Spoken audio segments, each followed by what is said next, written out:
Alors, donc, je suis Romy Sauvert, comme vous le voyez affiché, je suis maîtresse de conférence à l'université Clermont-Auvergne et au CNRS, au laboratoire de psychologie sociale et cognitive.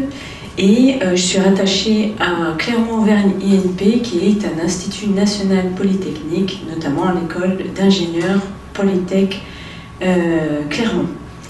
Et lors de mes travaux de recherche, je m'intéresse beaucoup aux croyances en général et à la science. Et là, je vais surtout vous parler, à la demande de Didier, de l'élément déclencheur de la sortie, c'est-à-dire qu'est-ce qui fait qu'un adepte va tout d'un coup prendre conscience que il est temps de quitter son mouvement et il va abandonner tout ou partie de ses croyances. Mais avant de commencer, je vais vous annoncer le plan. Nous allons voir la définition de la croyance, parce que quand on dit croyance, parfois on se dit que c'est une religion, mais en fait, croyance, c'est bien plus large que ça. On va voir ça ensemble. Ensuite, comme le processus de désadhésion va de pair avec l'adhésion, il faut comprendre comment on entre pour savoir comment on sort. Alors, je vais vous présenter, alors très succinctement, parce que l'objet de la communication, c'est l'élément déclencheur. Donc, je vais vous présenter très rapidement le processus d'adhésion, au moins les différentes étapes. Puis, on va voir comment un adepte, parfois, peut sembler sourd à l'évidence, à la preuve. C'est une apparente résistance au changement. Et on va voir, ça va faire écho avec la communication précédente, ce petit élément déclencheur qui avait l'air de rien, un livre, peut générer un plus profond changement dans l'esprit de l'adepte. Puis, on affinera le processus des adhésions et je vous parlerai notamment des différents types d'adeptes, parce qu'on ne désadhère pas de la même manière en fonction de qui l'on est. Et en tant que sociologue, la sociologie que je pratique, c'est celle qui va permettre de catégoriser, mettre des gens dans des grosses cases, mais des cases qui ont du sens. Et je vais essayer de vous présenter ça plus en détail. Alors commençons par la définition de la croyance. Un point d'abord terminologique, c'est qu'est-ce que croire? Qu'est-ce que croire pour vous? Eh bien, on va se dire que croire consiste à tenir une proposition pour vraie. Alors qu'est-ce qu'une proposition? Eh bien, c'est nous sommes tous assis dans une salle très sympa, qui nous est offert par l'espace éthique. C'est une proposition, en somme une phrase. Et vous vous dites, oui, puisqu'on est assis ici, c'est que c'est vrai. Je le vois de mes propres yeux. En fait, c'est déjà une croyance. Et voici ce que nous dit Angèle. La croyance est un état psychologique dans lequel se retrouve un sujet qui donne son assentiment à une proposition dont le statut épistémique, c'est-à-dire est-ce que c'est vrai, est-ce que c'est faux, est incertain, voire seulement probable. Donc en somme, parfois on ne sait pas vraiment si c'est vrai, si c'est faux. Et puis il y a des adeptes qui vont vous dire « Ah non, moi je suis sûr que j'ai la vérité ». La précédente communication a bien révélé ce point. Les témoins de Jéhovah disent qu'ils détiennent l'unique vérité sur le monde. Alors on va avoir 6 types de croyances. D'abord la croyance religieuse. Je crois que Dieu existe et a créé le monde en 7 jours. On a aussi la croyance invraisemblable, celle qui dit que par vos prières, vous avez sauvé le monde de l'Apocalypse qui a eu lieu le 21 décembre 2012. Oui, on est tous là, mais en fait, une apocalypse aurait dû avoir lieu. Il y a la croyance superstitieuse. Je crois que casser un miroir m'apportera 7 ans de malheur. Vous avez aussi la croyance factuelle, celle que je vous ai annoncée il n'y a pas longtemps. Par exemple, je crois qu'en voyant cet amas nuageux, un peu gris, il va pleuvoir. En fait, c'est une probabilité. Votre expérience vous a amené à vous dire souvent, quand je vois ces nuages-là, c'est que la pluie va arriver, je vais prendre un parapluie. Mais c'est une croyance. Et vous avez la croyance axiologique. Je crois qu'il est bon d'arriver à l'heure, ou qu'on doit arriver à l'heure. Et là, vous voyez, c'est la ponctualité est quelque chose d'important pour vous, et dès que vous allez voir quelqu'un arriver en retard, vous allez être énervé. Et bien cette croyance, à ce point, les valeurs vont être un élément central de la sortie des adeptes. Pas que chez les adeptes. Vous avez déjà vécu des conflits en entreprise, ou des conflits familiaux. les petites discussions autour de la table à Noël sur le vaccin, eh bien tout ça, il y a les valeurs derrière. Creusez-vous, vous allez voir, il y a toujours une valeur derrière tout ça. Et enfin, on a les croyances scientifiques.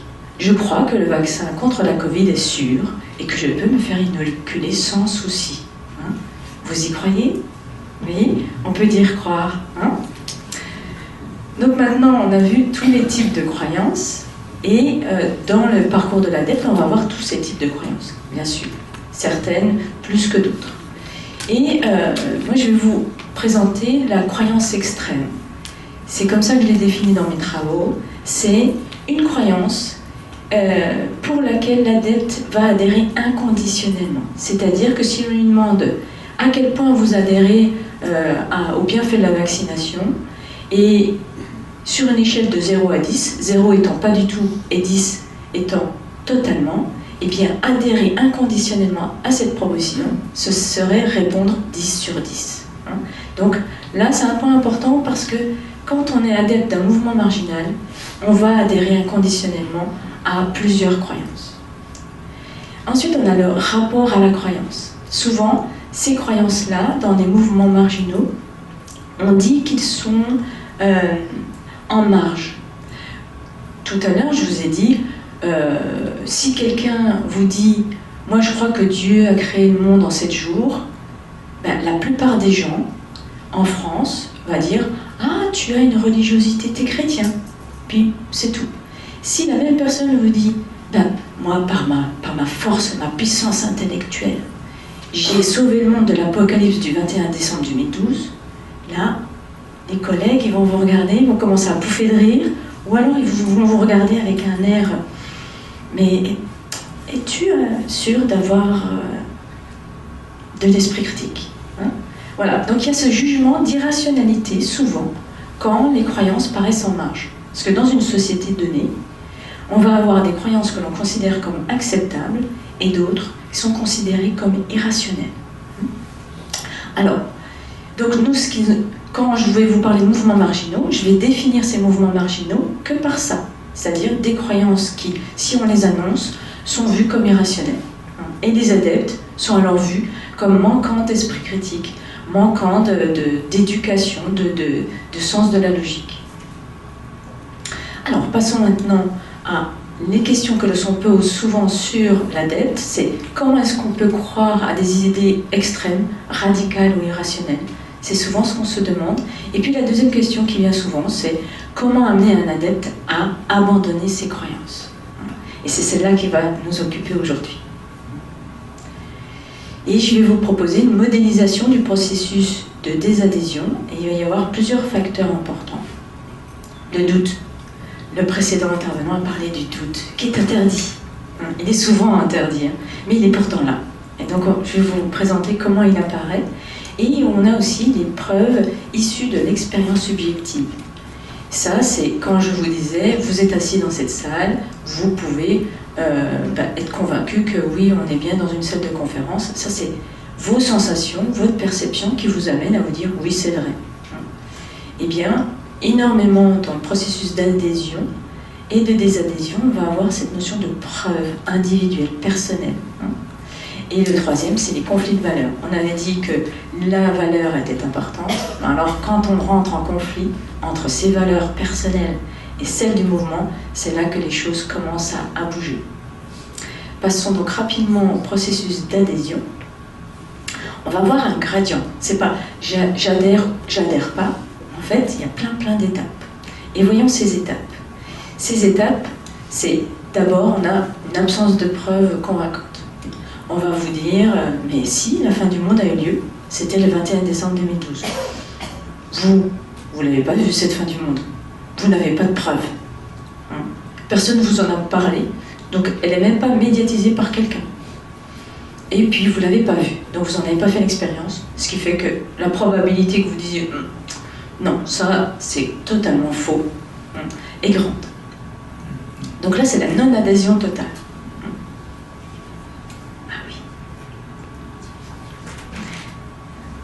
Ensuite, on a les preuves médiatisées.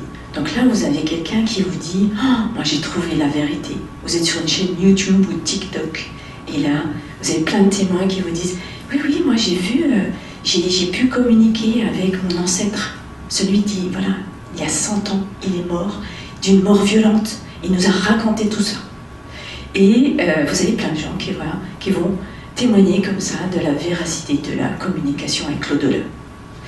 Et là, quand même, si vous avez beaucoup de témoignages, qu'est-ce qui se passe?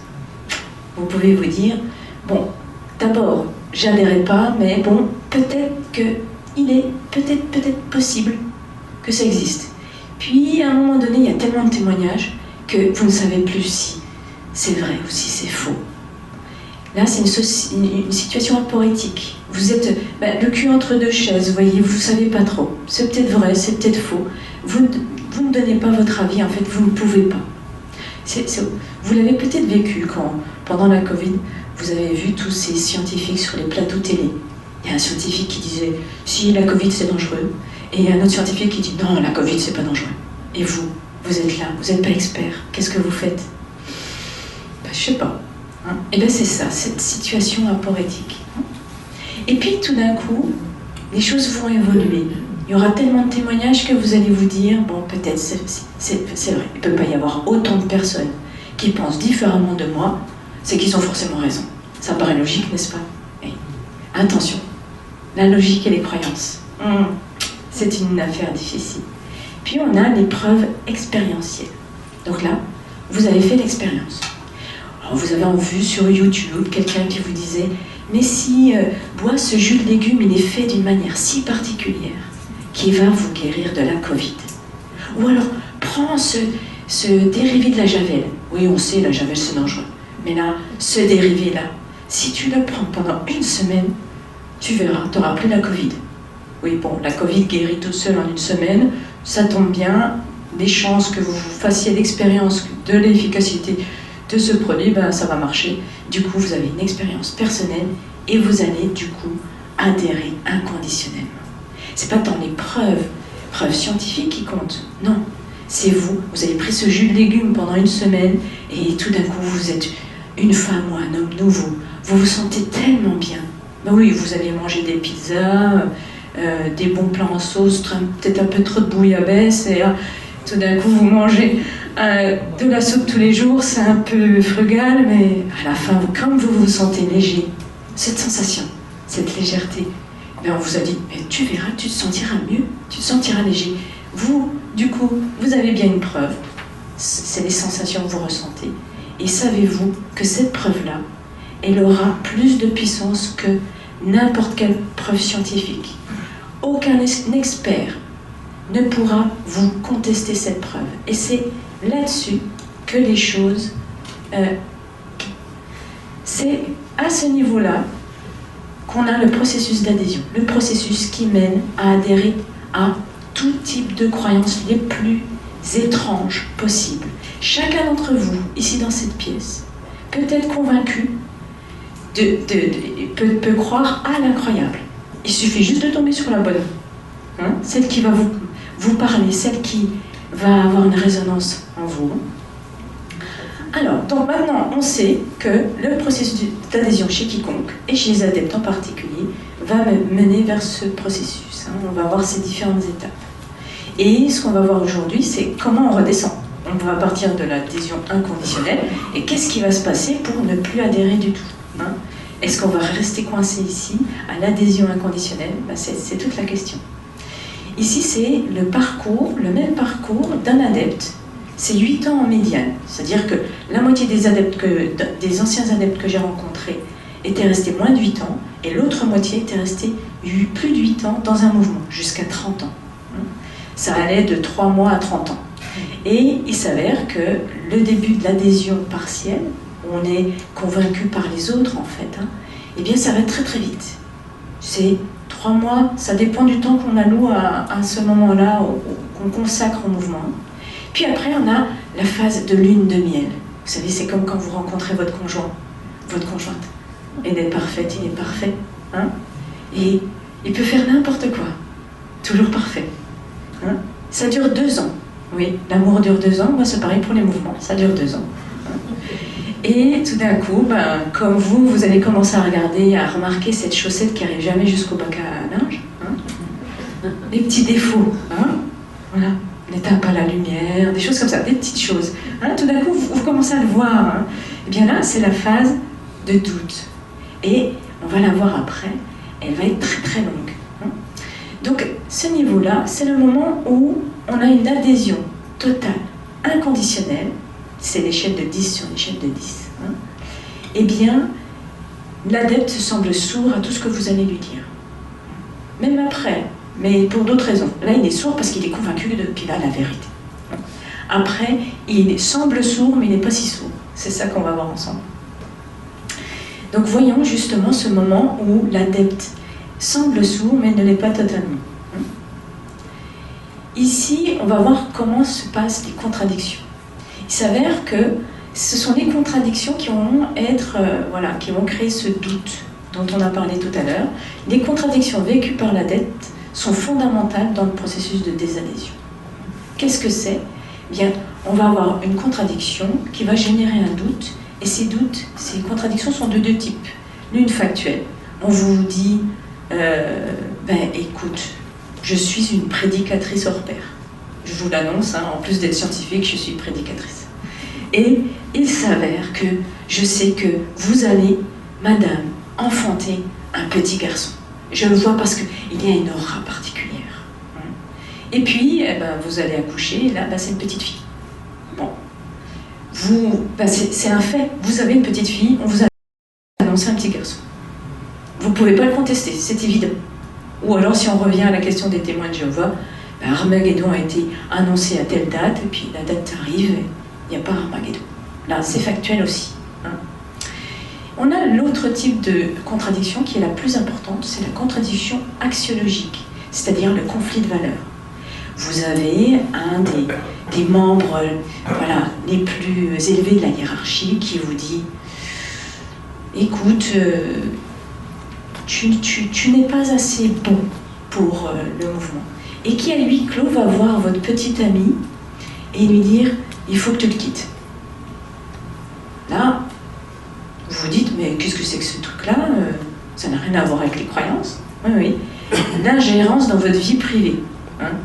Et pourtant, les mouvements font que ça, hein, ingérer dans votre vie privée. Sauf que là, vous avez un adepte qui se dit, mais non, c'est inadmissible que le mouvement vienne casser mon cou avec ma petite amie. Hein. Bien là, c'est un conflit de valeurs. On a aussi l'exemple du dirigeant du mouvement qui va se mettre à mentir. Bon, mentir, ça arrive souvent. Sauf que là, il y a un adepte qui se rend compte, qui trouve une preuve du mensonge.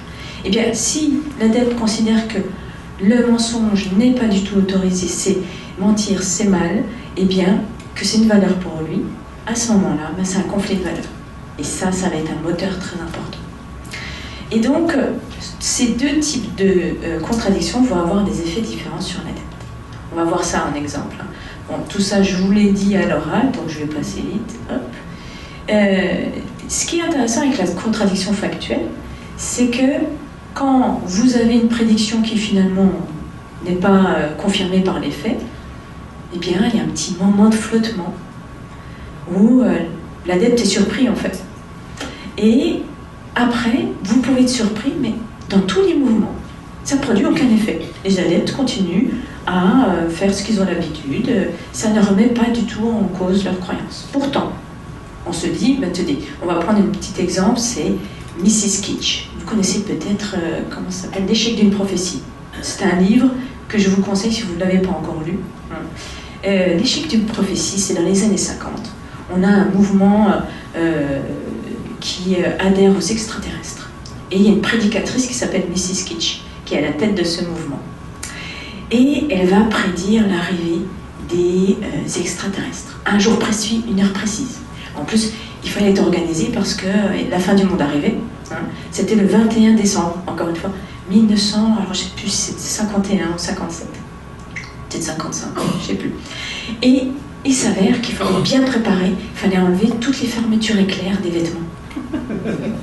Parce que ça ne marchait pas, hein, dans le vaisseau spatial, vous alliez exploser. Alors, Pour les plombages, ils ont pas déterminé s'il fallait les retirer ou pas, mais ils n'ont pas retiré. Mais voilà, les fermetures éclairs, ça c'était important. Et il s'avère que les adeptes, ils étaient 10, c'était un petit groupe. Les adeptes, tout d'un coup, ils attendent dans le jardin, les extraterrestres qui arrivent sur... C'était prédit comme ça, hein, par écriture automatique. Eh bien, tout d'un coup, les extraterrestres ne sont pas là.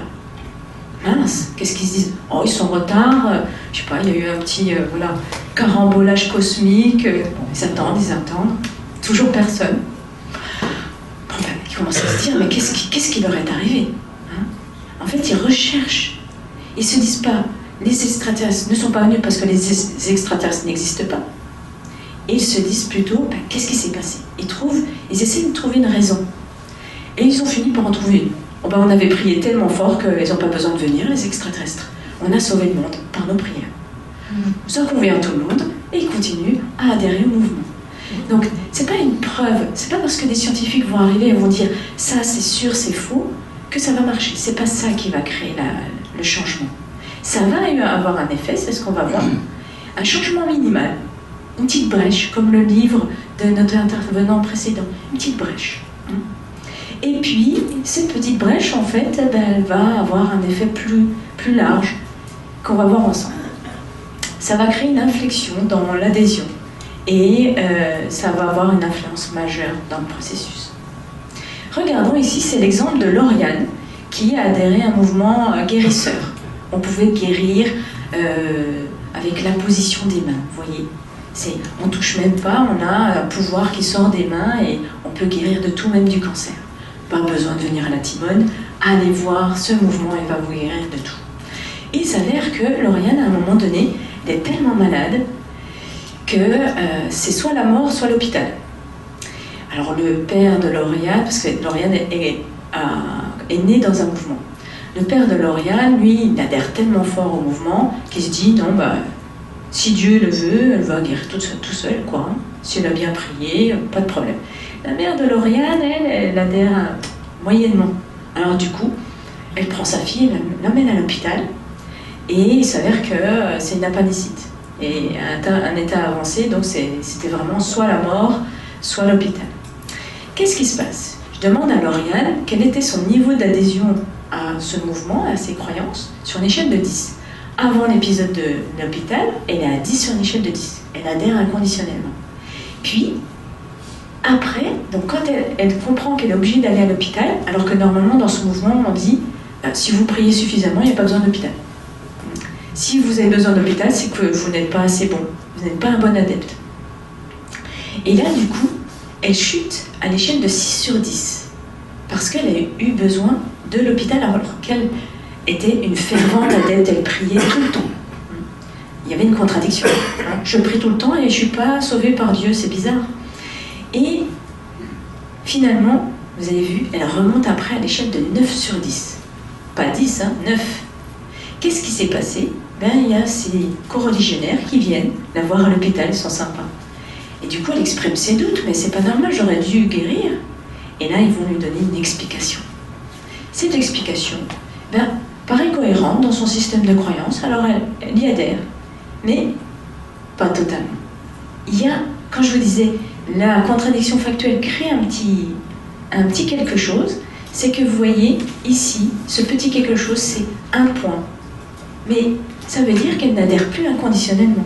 Ça veut dire que là, il va y avoir une fluctuation. On va écouter Lauriane, et j'espère que j'arriverai. Je bougerai ce petit truc-là. Attendez. Sinon, je vais faire ça. Hop, voilà. Voici ce que dit Lauriane. On m'a tout de suite donné la réponse quand ces coreligionnaires viennent à son chevet. Mais c'est Dieu qui a fait que tu as pu voir le médecin et du coup, tu n'es pas morte. Et du coup, voilà, je n'y pensais plus. Après, on m'a dit qu'il fallait que je fasse des efforts. Vous voyez, des adeptes qui, après un doute, se mettent à prier davantage. C'est parce qu'il faut quand même rétablir la situation. Hein. Il faut qu'elle fasse des efforts. Que j'avais quand même eu des impuretés. Hein, parce que dans ce mouvement, si tout d'un coup vous avez un coup de bistouri, eh bien là, il y a plein d'impuretés spirituelles qui rentrent à l'intérieur de vous. Et il faut des années pour s'en débarrasser avec beaucoup de prières. C'est du boulot. Et là, donc, il faut qu'elle fasse beaucoup d'efforts puisqu'elle est pleine d'impuretés. Et puisque du coup, c'est pour ça que j'avais du mal, j'avais dû faire appel à un médecin, parce qu'elle avait déjà des impuretés. Ben, personne n'est parfait. Hein. Elle avait commis quelques petits larcins. Ça justifiait ce que disaient les coreligionnaires. Ben, si tu n'es pas totalement pur, ben, forcément, Dieu ne va pas te sauver. Donc voilà, c'est ce qui lui est arrivé. Donc du coup, j'y croyais de nouveau, parce qu'on lui avait donné une explication qui lui convenait. Mais ça ne m'a pas fait plus vaciller que ça. C'est-à-dire, finalement, ce n'était pas un choc important, ce moment. Mais en même temps, je mets quand même 9 sur une échelle de 10 après coup, parce qu'après coup, sur le moment, c'était ça ma réaction, mais après coup, c'est quand même quelque chose qui m'est toujours resté en tête. Et ça, c'est important. Ça reste dans votre tête longuement. C'est une petite fracture, vous voyez. Je veux dire, après, j'ai jamais pu entendre de personnes qui faisaient un témoignage comme quoi, depuis qu'elle avait arrêté la chimiothérapie, son cancer, il allait mieux. Sans me dire quand même dans ma tête, eh bien, oui, mais en même temps, c'est grâce à l'hôpital que je suis toujours en vie, tu vois. C'est quand même quelque chose, ça, qui est resté en filigrane. Et c'est ça que je voudrais que vous reteniez dans ce processus de désadhésion. On peut créer chez l'adepte ces petites fractures, par des petites choses. On ne sait pas celle qui va marcher, celle qui ne va pas marcher. Mais il faut essayer, et puis il faut réessayer. Et puis il faut le faire toujours avec beaucoup de calme et de bienveillance, hein, l'air de rien. Hein. Et on ne sait pas, ça va créer ceci. Ça, c'est le parcours total de Lauriane. Et ce qu'on peut voir, c'est que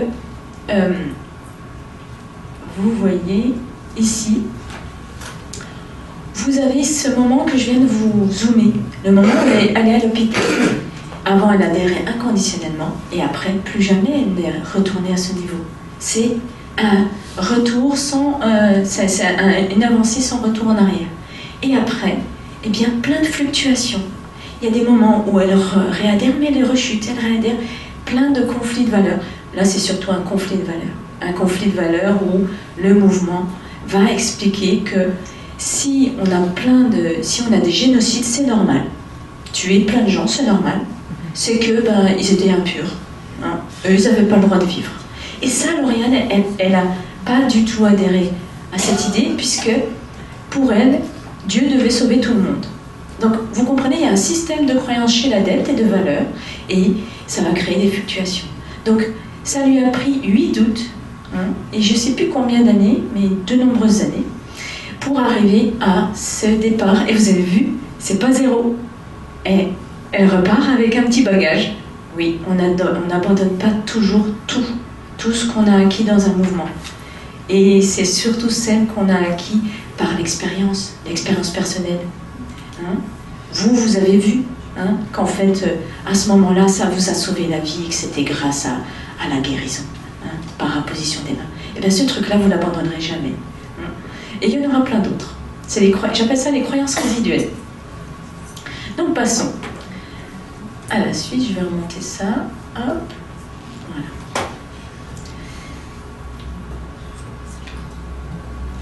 Ici, c'est pour vous montrer, donc Lauriane, elle lui a fallu 8 août, vous voyez. Et ça, c'est l'ensemble des adeptes que j'ai rencontrés. Il s'avère que la moyenne, c'est 6. Il faut au moins 6 doutes importants, des doutes importants pour l'adepte, pour quitter un mouvement. Parfois, ça va plus vite. Là, quand c'est 3 ou 4, c'est des personnes qui sont rentrées il y a 3-6 mois. Là, ça va beaucoup plus vite.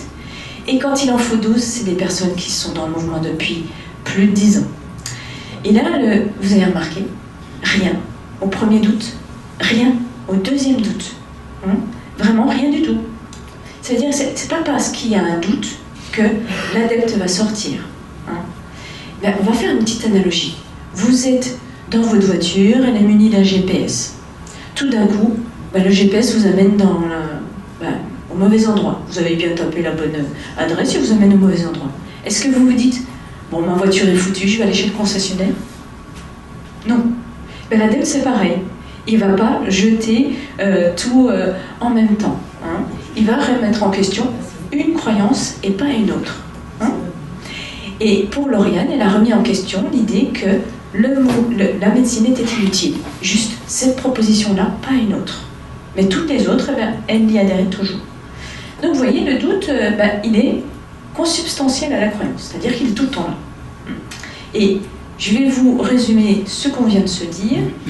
La contradiction factuelle peut produire une fluctuation dans l'intensité de l'adhésion, et on va voir maintenant que la contradiction axiologique a un impact plus conséquent sur les croyances. Et c'est ça qui va générer ce processus de désadhésion. Alors, on revient sur le petit schéma, et vous voyez que donc après la phase de lune de miel, d'amour inconditionnel, là, on a le doute. Et regardez, ici, on a 3 mois de doute, parce qu'en fait, on doute tout le temps. Puis, on a 2 ans d'adhésion inconditionnelle et 6 ans de doute. Le doute est tout le temps, et partout. Il faut le cacher au mouvement, parce que si on doute, c'est qu'on n'est pas un assez bon adepte, vous voyez. Et ce que je vous ai montré, là, la phase d'effritement partiel, c'est ces fluctuations que je vous ai montré avec le cas de L'Oréal. Et ce qu'on va voir, c'est le moment où c'est le doute de rupture. C'est ce moment où l'adepte se dit « Ah, mais là, c'était le déclic. Là, il n'y avait plus de doute.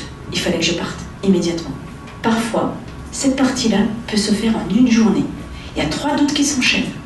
J'ai rencontré quelqu'un qui n'était pas une personne que j'avais rencontrée dans le cadre de ma recherche.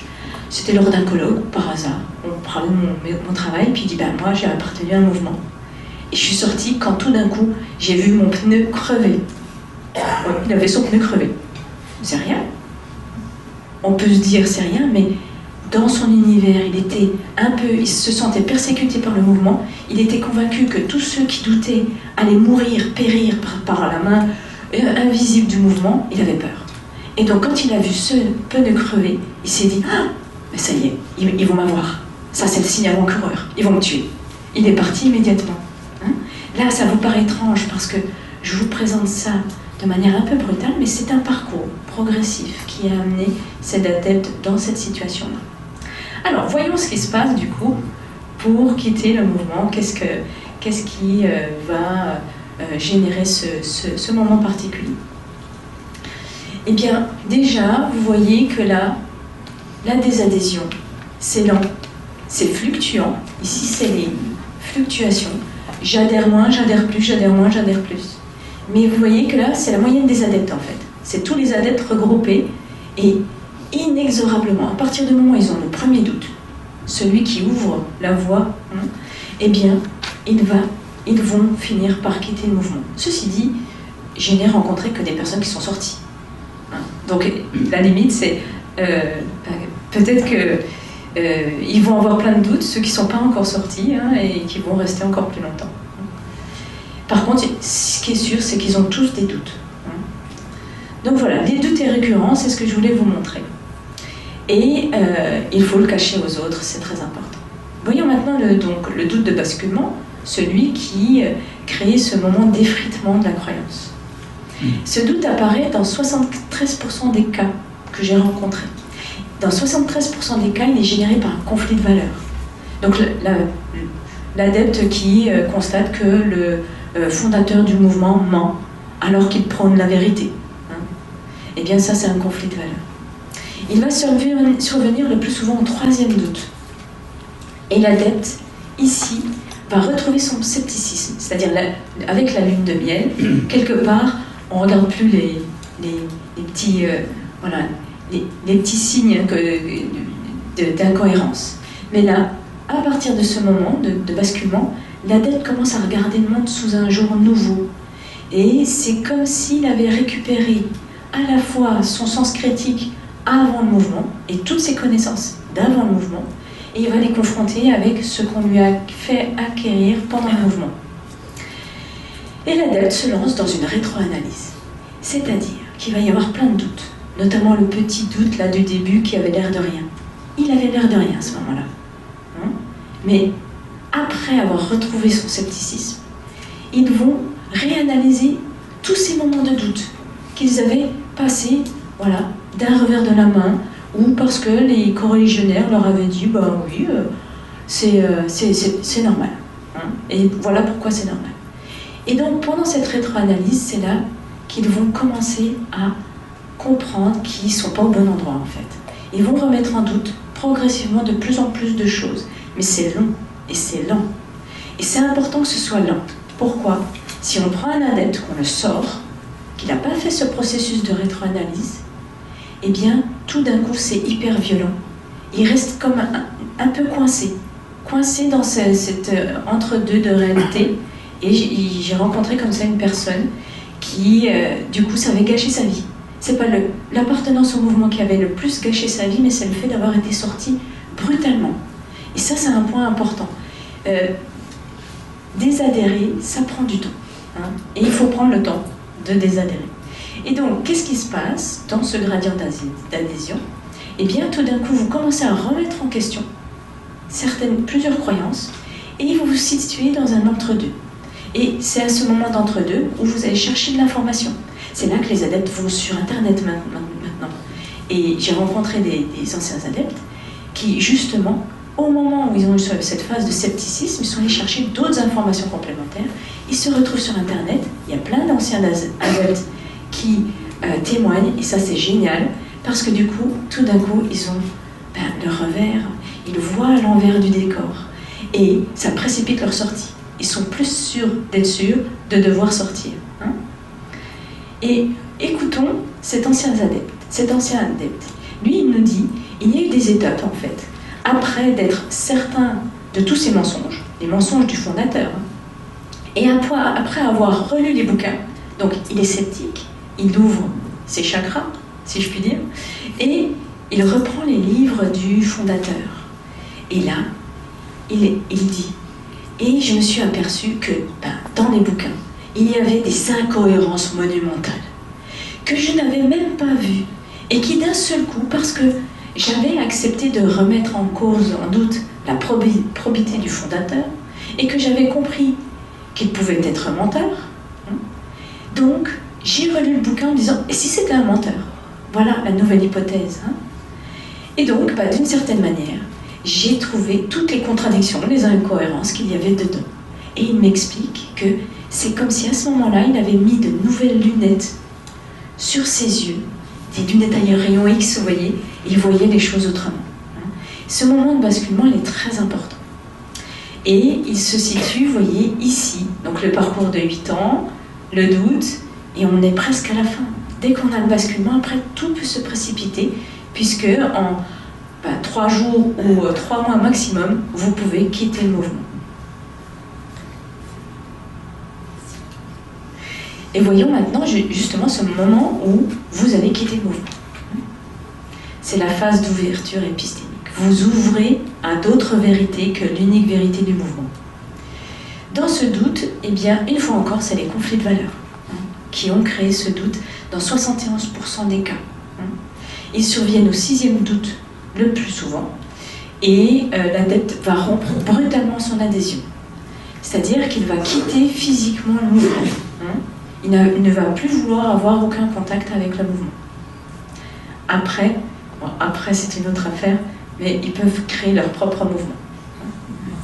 Parce que ils continuent à avoir quelques croyances. Donc là, c'est la dernière partie, où vous commencez à être de plus en plus... vous doutez de plus en plus, et on va écouter du coup un autre adepte. Lui, il nous dit, voilà, j'étais déjà plus sûr d'être sûr.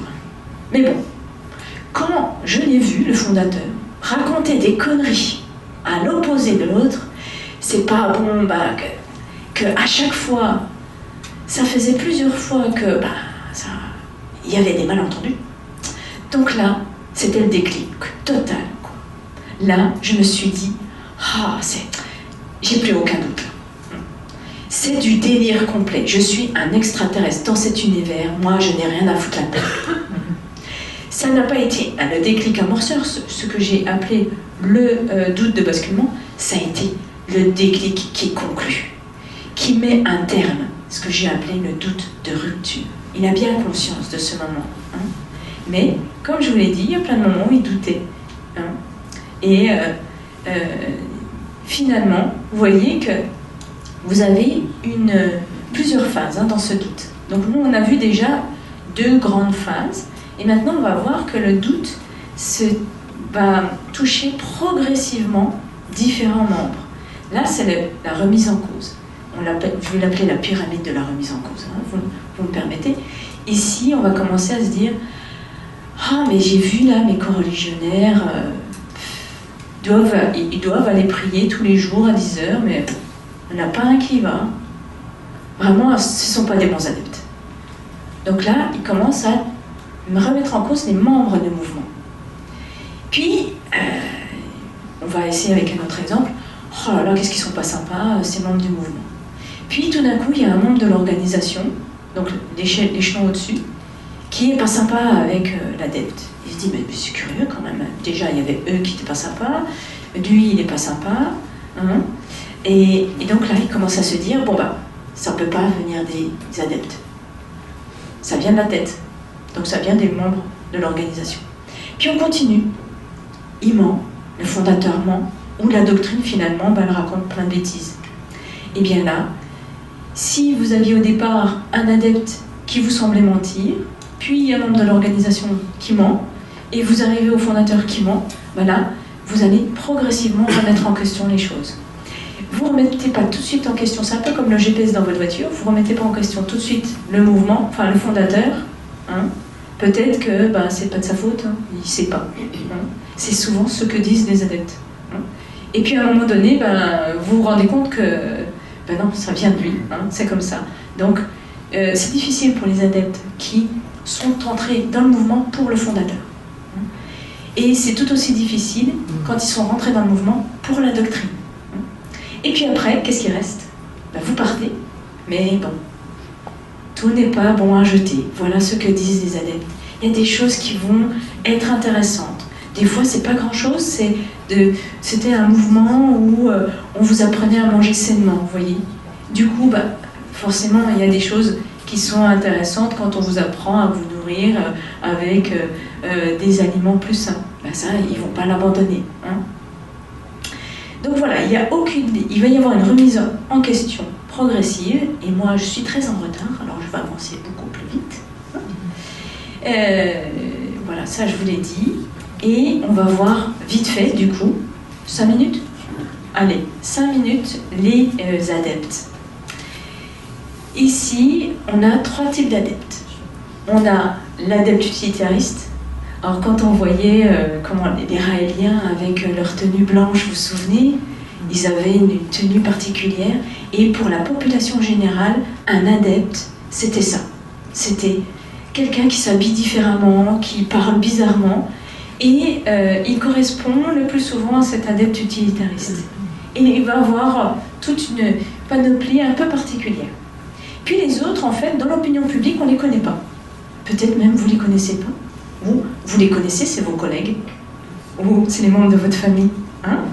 Eh bien, on va avoir le socio-affectif. C'est 20% des personnes que j'ai rencontrées. Qu'est-ce qu'il a de particulier? Je vais bientôt vous le dire et vous le décrire plus en détail. Mais en gros, c'est quelqu'un qui rentre dans le mouvement parce que sa petite amie ou son petit ami est dans un mouvement. Ou parce que il aime bien être dans un groupe, rencontrer des personnes, être accepté. Donc c'est plutôt la relation qu'il recherche. Hein? Donc la doctrine, en gros, il s'en fout. Hein? C'est pas son truc. Il va jouer le jeu, mais il est là pour les autres. Et le flexible, lui, c'est vous et moi. C'est tout le monde. Hein? C'est n'importe qui. C'est quelqu'un qui va avoir des caractéristiques de l'utilitariste, des caractéristiques du socio-affectif. Et en fait, il arrive là parce que tout d'un coup, on lui a dit « Tiens, viens à cette conférence-là, à l'espace éthique. Et tu verras, tu vas découvrir tout un monde. » La proposition, elle est facile à accepter, hein, elle est facile à vérifier. Mais on découvre tout un monde, non? Ouais. Eh bien, il va découvrir un mouvement et puis il va se dire « Tiens, c'est un peu bizarre, mais c'est pas mal. » Puis il commence à faire ce que le mouvement lui dit, fais un petit discours, ou tiens, balade-toi dans la rue et tu verras, rencontre des personnes et parle-leur de nous, et puis trouve ça sympa. Et progressivement, eh bien, c'est là, on a mis le doigt dans l'engrenage, et le socio-affectif va rester des années, plus que quiconque. Alors, regardons plus en détail. L'adepte utilitariste, lui, c'est plus souvent un homme que j'ai rencontré. Il a plus souvent fait un bac plus 5 et plus, jusqu'à un doctorat. Donc c'est des personnes qui ont cette caractéristique de vouloir avoir des réponses. Et ces réponses, cette recherche de réponses, les amène à faire des études longues et découvrent qu'ils n'ont pas toutes les réponses parce que la science n'a pas toujours toutes les réponses. Alors, en parallèle des études, ils vont aller dans 1, 2, 10 mouvements différents. C'est quelqu'un qui va papillonner au gré de est-ce qu'il va trouver ses réponses ou pas. Il a le plus souvent un statut de cadre puisqu'il a fait des études longues et se retrouve à avoir une position sociale enviée au sein de notre société française. Peu sociable au départ, réservé dans l'enfance, on va se moquer de lui dans la cour d'école, il va être souvent rejeté socialement en fait. Il y avait un adepte qui me disait on me disait mais toi tu parles comme dans un livre, t'es bizarre, et du coup il n'avait pas d'amis. Il va être curieux, avide de connaissances, je vous l'ai dit, et il est mu depuis l'enfance par une insatisfaction intellectuelle. Il veut se nourrir de réponses ou spirituelles. Parfois, il est arrivé que des personnes étaient convaincues d'avoir vécu une expérience mystique. Et ils ont cherché des mouvements leur permettant d'atteindre cette expérience, de la reproduire en fait. Et donc son cheminement intellectuel, c'est d'obtenir de l'information. Les doctrines vont l'intéresser plus que d'autres choses. L'adepte socio-affectif est plus souvent une femme, à un niveau CAP, BEP ou lycée, a plus souvent un statut intermédiaire dans les classes sociales, donc c'est le statut qu'on peut avoir technicien, infirmière, avant l'entrée, et puis elle cessera toute activité professionnelle pour s'allouer à sa vie personnelle ou sa vie dans le mouvement. Peu sociable aussi et réservée dans l'enfance. Pareil, elle veut être comme les autres, mais bon, elle est rejetée, et donc quand elle arrive dans le mouvement, qu'est-ce qu'on fait dans le mouvement au départ? C'est le love bombing. On vous dit oh là là, mais on est ravis de t'avoir connu, quoi. C'est bien que tu fasses partie de notre groupe, comme t'es génial. Et hop, on vous fait parler, la main sous le bras, et là tout d'un coup, mais personne ne vous parle comme ça, jamais, dans la vraie vie. On aimerait, mais ça serait bien. Mais non. Et là, du coup, elle se sent appartenir à un groupe, et là c'est génial. Allez, on continue. Bon, après les choses se gâtent, mais voilà, au départ c'est ça.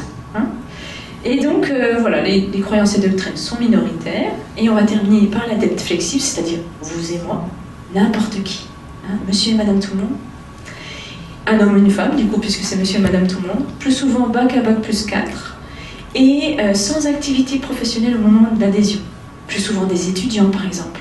Oui, parce que pour adhérer à un mouvement, il faut du temps. La Covid, le confinement, ça va faire beaucoup de temps. Beaucoup de temps pour plein de gens qui ont découvert beaucoup de choses sur Internet. Eh bien, c'est un point important dans l'adhésion. Et puis, au cours de leur appartenance au mouvement, ils vont gravir les échelons de notre société, ils vont être employés, cadres, etc. Et pour certains, curieusement, le mouvement a été structurant. Eux, c'est une insatisfaction professionnelle. Ils s'ennuient au travail. Alors, peut-être comme vous et moi. Voilà, vous ennuyez au travail, attention.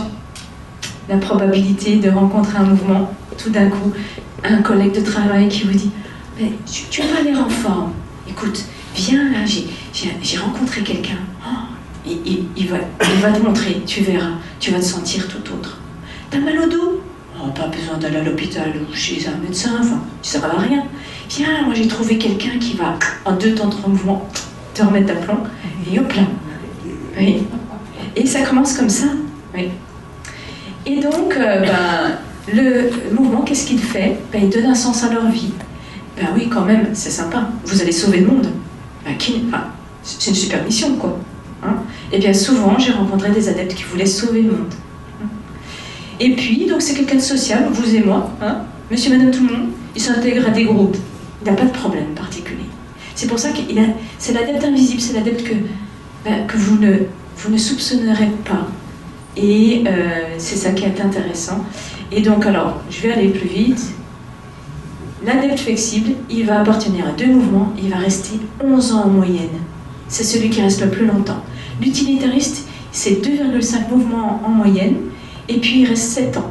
Le social, eh bien, il est venu là pour le groupe, pour son conjoint. Une fois qu'il n'y a plus de groupe, plus de conjoint, ça ne sert à rien d'aller dans un autre groupe, donc c'est qu'un seul.